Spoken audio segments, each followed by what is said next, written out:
بسم اللہ الرحمن الرحیم نحمدہ ونصلی علی رسولہ الکریم اما بعد۔ آج بحمد اللہ یکم محرم الحرام 1448 ہجری میں ہم داخل ہو گئے۔ اللہ کے کرم سے گزشتہ سال عافیت کے ساتھ گزرا اور آنے والے سال کے لیے ہمیں اللہ کی رحمت پر یقین ہے کہ وہ ہمارے لیے مبارک ثابت ہوگا۔ کتب احادیث میں نئے سال کے موقع پر یہ دعا ہمیں ملتی ہے کہ صحابہ کرام رضوان اللہ تعالی علیہم اجمعین باہم ایک دوسرے کو یہ دعا بتایا کرتے تھے۔ اللہم ادخلہ علینا بالامن والایمان والسلامت والاسلام ورضوان من الرحمن وجوار من الشیطان، جس کا معنی یہ ہے کہ الہ العالمین، ہم تجھ سے گزارش کرتے ہیں کہ اس نئے سال کو ہمارے لیے امن اور سلامتی کا ذریعہ بنا دے، ہمیں اسلام اور اعمال صالحہ پر استقامت نصیب فرما، ہر قدم پر تیری رضا ہمارا منتہا اور مقصود ہو، اور شیطان کے وساوس سے، اس کی شیطنت سے ہماری حفاظت فرما۔ اللہ پاک اس دعا کو ہم سب کے حق میں اور پوری امت مسلمہ کے حق میں قبول فرما لے۔ گزشتہ جب چاند ہم نے دیکھا تو میں نے اپنے بیٹے حسن سے کہا کہ بیٹا محرم الحرام کی ابتدا ہو گئی تو ہم دعا پڑھ لیتے ہیں۔ تو اس نے ایک سوال کیا کہ بابا محرم کو حرام کیوں کہا جاتا ہے؟ تو یاد رکھیے، یہ حرام حرمت سے ہے۔ محرم کا معنی بھی قابل احترام ہے، معزز ہے اور محترم ہے، اور حرام کا لفظ اس کے ساتھ بڑھا کر اس کی عزت میں اور اضافہ کیا جاتا ہے، جیسا کہ مسجد حرام کہا جاتا ہے اس کی عزت، اس کے احترام کی بدولت۔ پھر نوجوانوں کے لیے میں یہ عرض کرنا چاہوں کہ اس سال کو ہجری سال کیوں کہا جاتا ہے؟ تو حضرت ابو موسیٰ اشعری رضی اللہ تعالی عنہ ایک بہت اللہ کے محبوب بندے تھے، صحابی رسول تھے۔ ان کی یہ تجویز تھی، خلافت راشدہ کے دوسرے تاجدار سیدنا فاروق اعظم رضی اللہ تعالی عنہ جب وہ خلیفہ بنے اور اسلامی سلطنت کی حدود میں بحمد اللہ اضافہ ہوتا چلا گیا، تو اس بات کی ضرورت پیش آئی کہ خلیفۃ المسلمین کی طرف سے جو فرمان جاری ہوتا ہے اس پر تاریخ کا اندراج ہونا چاہیے کہ کب جاری ہوا، کب پہنچا، پھر اس پر عمل کس انداز میں ہوا۔ تو حضرت ابو موسیٰ اشعری رضی اللہ تعالی عنہ کی رائے پر حضرت عمر رضی اللہ تعالی عنہ نے صحابہ کرام کا مشاورتی اجلاس بلایا اور ان کے سامنے یہ بات رکھی۔ تو 4 رائے آئی تھی۔ ایک رائے یہ تھی کہ حضور صلی اللہ علیہ وسلم کی ولادت کے دن سے اس سال کا آغاز کیا جائے۔ دوسری رائے یہ تھی کہ جب قرآن کریم کا نزول ہوا اس دن سے سال کا آغاز کیا جائے۔ تیسری رائے یہ تھی کہ ہجرت کے موقع پر، چونکہ یہ بہت ہی اہم موقع تھا، اس میں مسلمانوں کو شعائر اسلام پر عمل کی آزادی نصیب ہوئی اور اسلامی سلطنت بحمد اللہ باقاعدہ ایک ریاست کی شکل میں سامنے آئی،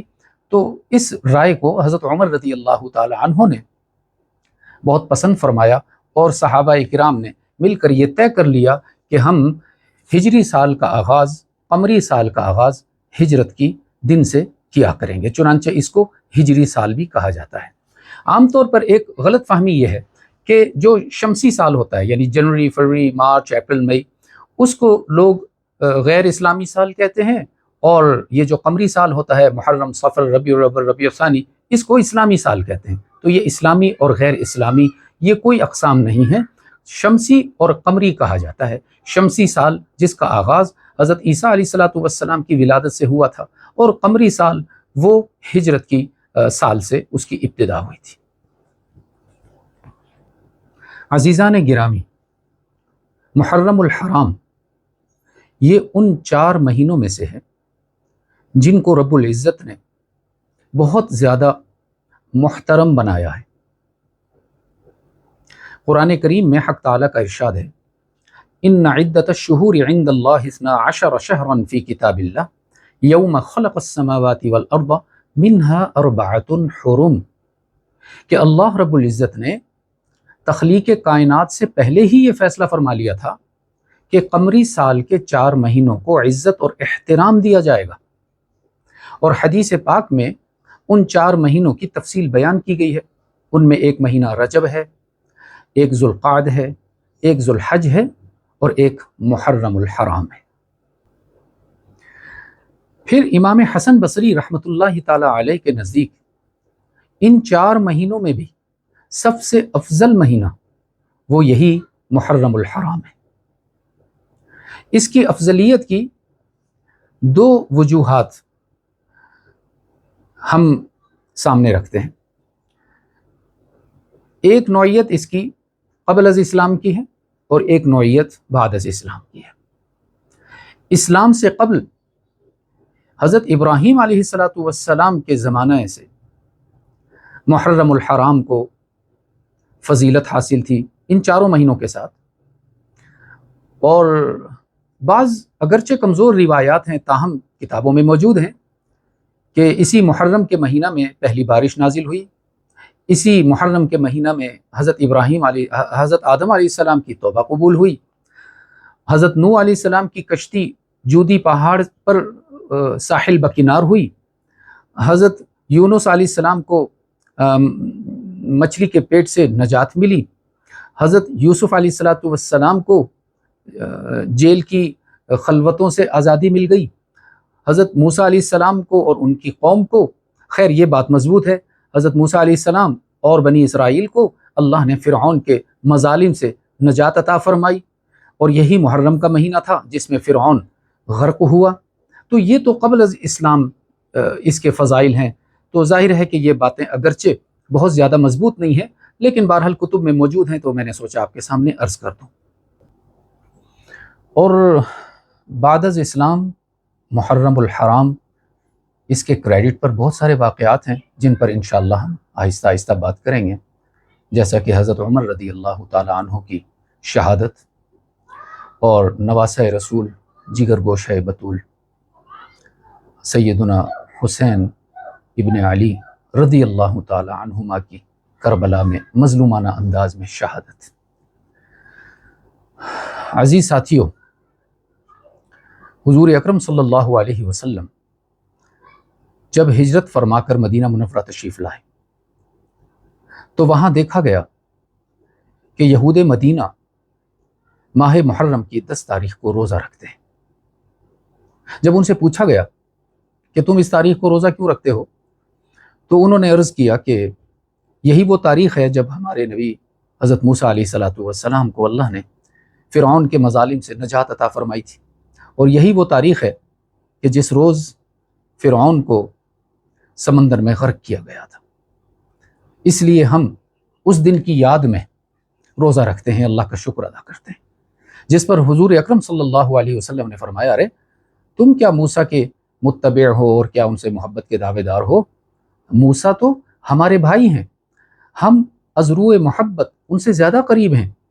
کیوں؟ اس لیے کہ جو اللہ کی وحدانیت کا پیغام حضرت موسیٰ علیہ السلام لے کر آئے، وہی پیغام محمد مصطفیٰ صلی اللہ علیہ وسلم لے کر آئے، تو اس لیے ہم زیادہ حقدار ہیں کہ ہم اس دن روزہ رکھیں۔ البتہ ہمارے نبی صلی اللہ علیہ وسلم نے صحابہ کرام سے یہ فرمایا کہ چونکہ 10 محرم کو یہودی روزہ رکھتے ہیں، اگر ہم بھی صرف 10 محرم کو روزہ رکھیں گے تو ہماری یہود سے مشابہت ہو جائے گی، لہٰذا ہم 10 کے ساتھ ایک دن اضافی روزہ رکھیں گے تاکہ ہمارا یہود سے امتیاز ہو جائے، یا تو 9 محرم کو ساتھ شامل کریں گے یا 11 محرم کو ساتھ شامل کریں گے۔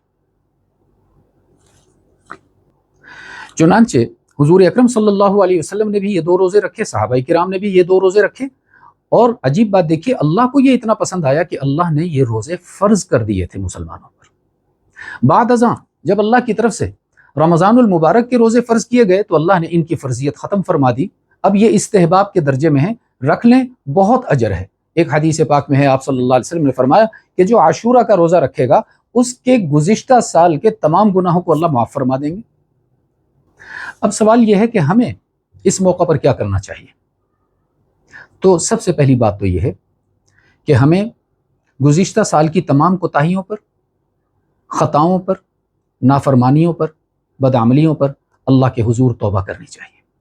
اور یاد رکھیے، توبہ ایک ایسا عمل ہے جو شیطان کی ساری محنت کو غارت کر دیتا ہے، وہ سال ہر سال کسی انسان کو اللہ کا نافرمان بنا کر جہنم کے راستے پر چلائے رکھے، اس کی ساری محنت صرف 2 الفاظ پر اللہ ختم کر دیتے ہیں، اور وہ 2 الفاظ ہیں استغفر اللہ۔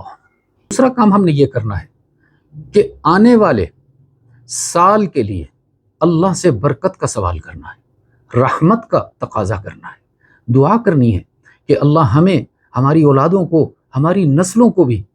اپنے ساتھ وابستگی کی توفیق مرحمت فرمائے رکھے، دین اسلام پر استقامت نصیب فرمائے، ہر نیکی میں ہمیں آگے بڑھنے کی سعادت عطا فرمائے، ہر گناہ اور خطا سے اللہ ہمیں پیچھے ہٹا لے، یہ دعا کرنا ضروری ہے۔ تیسرا کام یہ ہے عزیز ساتھیو، جیسا کہ میں نے عرض کیا کہ ہم 9 یا 10 یا 10 یا 11، 9 10 یا 10 11 اس کا روزہ رکھیں، لیکن اگر کوئی زیادہ روزے نہیں رکھ سکتا تو اگر صرف 10 کا بھی رکھ لیں تو انشاءاللہ اللہ کی رحمت سے امید ہے کہ اجر سے خالی نہیں ہوگا۔ چوتھا کام کیا ہے؟ حدیث پاک کی روح سے ہمیں یہ بھی پیغام ملتا ہے کہ 10 محرم کو خاص طور پر اپنے اہل و عیال پر خرچ میں وسعت کا مظاہرہ کیجئے، اس پر بھی اللہ ہمیں اجر عطا فرمائے گا۔ اللہ پاک ہم سب کو عمل کی توفیق مرحمت فرمائے۔